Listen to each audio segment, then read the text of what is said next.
So what's funny about C on Apple TV Plus is that you're on season 2. And for folks who may not know, it's about a virus. Way too scary, a virus, an outbreak, which makes everybody go blind. And chaos happens, and some people are born who happen to have sight, and it causes a lot of chaos. But season 1 came out like in 2019, so this happened all before the coronavirus pandemic. So how did you? I mean, it's crazy relevant right now, isn't it? Strange how this goes right in line with where we are as a country. How do you think it resonates? When we started, and I would say, oh, it takes place 600 years in the future after a virus has swept the earth, and there's 2 million people left, and those left, all of them have been born without sight. And then 400 years in, we have 2 babies born with sight, and they're twins. Well, it sounded like the futuristic and apocalyptic. And yes, it struck me when I was told not to come to set, because what had started in one part of the world was now in other parts of the world, and you couldn't see it, you couldn't touch it, and it was a virus. And they said, don't come to the set. And I went, this is too crazy. It's like we've awakened in a movie. So yeah, it is. However,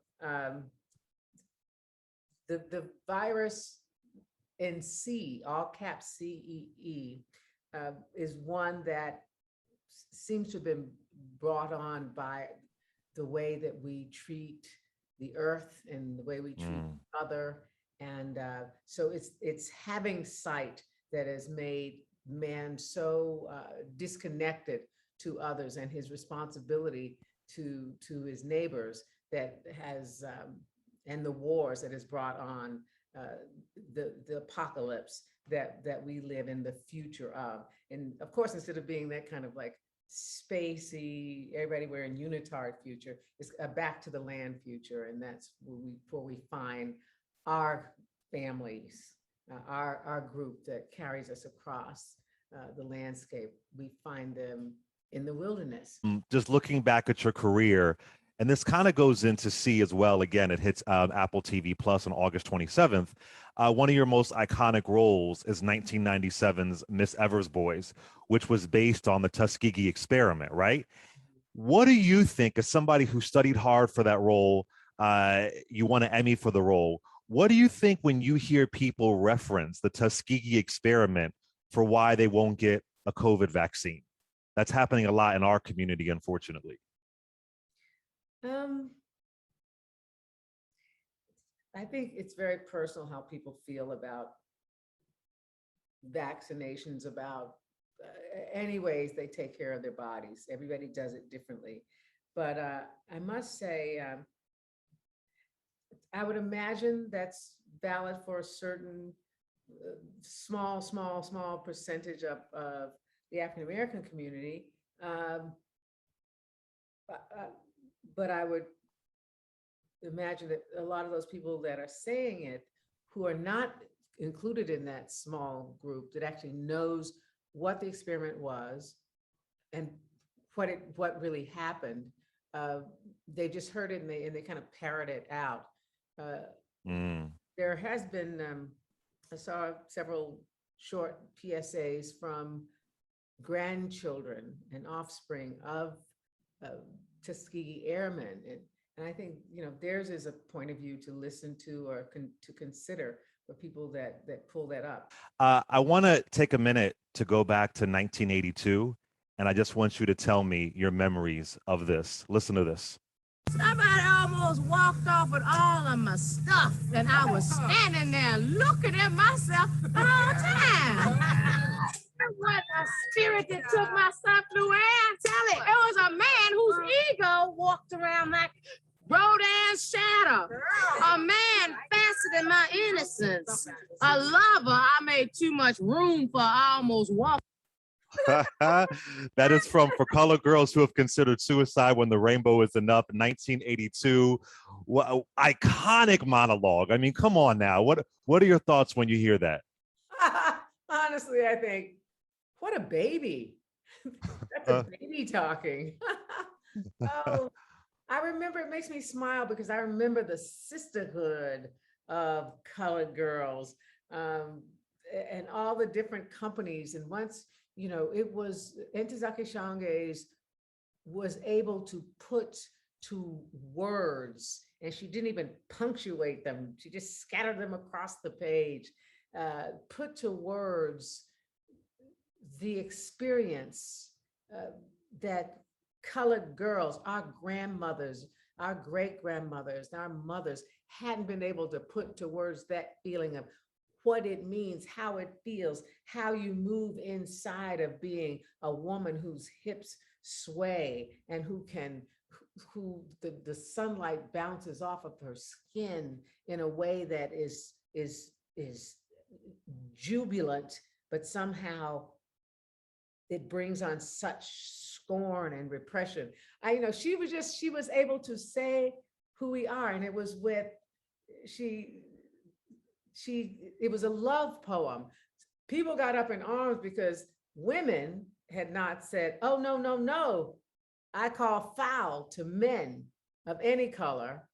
And Black women especially had not said, "This is enough," because everybody, thinks that, we're one giant chocolate titty in the world, and everybody's just, they're going like, "Oh, nourish me, nourish me." Yes, I said that on your show, but I meant it in All the right. cultural, not the, It's not, poetry. not the clubby expression of it. But, and so at the same time, it was such a liberation for not only colored women, but Black women, for other women that identified, for boys who identified as women, but it was a time where they could not express that. And so, and for men who were lovers and nurturers, had a loving, nurturing side to them, they got to know, have language to know their women in a deeper way. It was just, yeah, and as what happens is that it becomes, there was an outcry, there's an uproar, people were outraged because Wow. when you recognize a situation that's entrenched and difficult, you lance that boil, it's got to go, but that's the only way to clean it out. But at the same time that was happening, there was this jubilation among women that there are finally notes to the song I've been hearing in my head forever that I didn't know. I thought it was just my song and I was alone in it. So it was great. That's amazing. That's amazing. Just a few more questions before you go. Just some fun film questions because I just love your career so much. In 1984, you starred in the film version of "Go Tell It on the Mountain" by James Baldwin. He would pass away in '87. Did you ever meet James Baldwin? I never met Jimmy Baldwin. I was friends with Carol Phillips, who was a dear friend of James Baldwin, who knew him. I don't know if you know the writer Carol Phillips. And he spent quite a bit of time.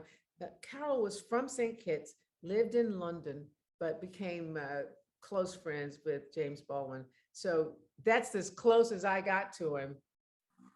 But that wasn't even as close as, again, just like laying his words all over my face and my heart. And you also, I hope I'm saying the name of the film right. You also work with Farrah Fawcett, the late great Farrah Fawcett, in Extremities. Am I saying that right? Extremities. I know your career so well, but I heard this funny story that you saw her slap somebody, and you said, "You know what? You said I got to go." You said I got to go. Can you tell me that story?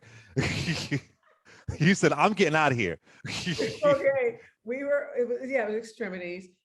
Farrah and James Russo had done Extremities off Broadway for 8 months, and they had their own relationship, but still, we were on the set, and I must say, we had some lovely producers. Oh God, my names are escaping me right now, everybody, oh, but she had a big kind of blousy Texas manager, and I'm just describing, no hate, just description. She was always saying, "You better do this, you better do that, because Farrah needs this, Farrah that," and it was like the whole set was nervous about Farrah because she was whatever was going on with her. It was deep and demanding, and so I'm just going to tell the truth now. She and Diana Scarwood, Who was in Mommy Dearest? Yeah. Oh, she is a brilliant actor. Yeah. And, okay, no, that's too much stuff to tell. I'm not going to tell that. We'll tell that privately. But anyway, Farrah was the kind of actor at that moment, like, again, I don't know the drama, but you would rather her not be off camera for your close-up because she wasn't gonna be helping. But anyway, she wanted Jimmy Russo to say a line. Now, Bill Mastrantonio, who wrote the play, also wrote the screenplay. Well, certain things were in the screenplay that were not on stage. And so anyway, she wanted Jimmy Russo to say a line. And they said, it's not in the screenplay. And she was like, say a line. And Jimmy was like, no, I'm not gonna say the line. And then all of a sudden she just went, pop, pop. I was like, I said, you know what? I'm out of here. I'm going to my trailer because if she starts swinging, we're going to be in Variety. So I'm going to my trailer. Call me when y'all figure this out. I had never seen another actor like this. You might get snotty or yell or something. And then, you're all together. So you have to make up. Right. Really like family. She hit that man like a gangster slap. And I said, I'm getting out of here because we're going to be in Variety if she comes over here. Wait, hold up. She from Texas, but you from Oklahoma, so it's not going to be a game. Like, let's not. We're the Texas mama, so. There you go. By the way, Farrah Fawcett, she legend, and she killed it in The Burning Bed. Great film. Last question before. Yeah, very passionate. Last question before you go.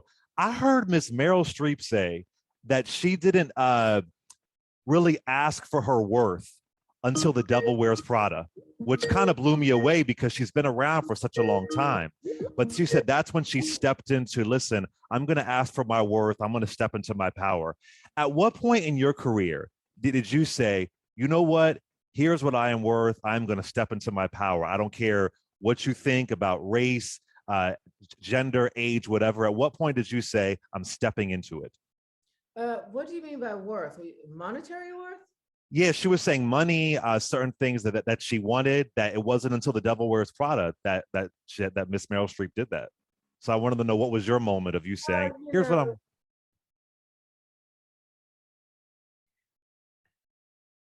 I have always asked for my worth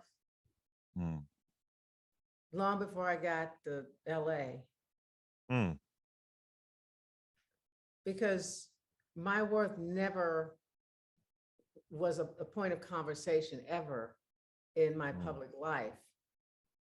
So even when I was a girl, I was asking for my worth. Wow. And fortunately, the first couple of representative places I was in LA when I first got there, I'm not even gonna take up time to tell you the stories of how they told me how little I was worth, but it didn't matter because you just needed them at that point. You couldn't be seen without an agent sending you to a studio, that kind of thing. Now we have all these different ways. The internet has democratized us getting to our audiences. But probably with David Eidenberg, with STE, this is years and years ago, I have had 1, 2, 3 people who have been sort of the architects of my career all along. And so I met them through them coming to me, seeing me somewhere and say, I see you, and this is what you deserve, and I'm going to commit myself to it. And so I've had other people that demanded my work. Sometimes I go, oh no, I don't even care. They said, nope, nope, nope. And so, you know, you can't pay me what I'm worth. So I'm not even talking about that. I could Right. be paid, you know, you'd be surprised how much I am not paid. But I started out saying what I really wanted was the place to work, to do the kind of work I wanted to do. And so that's what I've always been able to do. And it comes also with saying, knowing that even when you don't have a pot to piss in, what you do have is the ability to say no, or the ability to say yes, or the ability to say, I choose you. I want to be around you. So that's where my richness comes, is I own my everydays. Very powerful. That's a great way to close for our audience to hear. And make sure you check out season 2 of See. It's streaming August 27th on Apple TV Plus. I'm still finishing season 1. It's great. I enjoy it. So you can always, if you haven't seen it, check out season 1. It's on Apple TV Plus, starring the icon herself, Miss Alfre Woodard. Thank you. Thank you for coming on. I adore you so much. It's so great to talk to you again. You're making me smile. I appreciate that. Okay.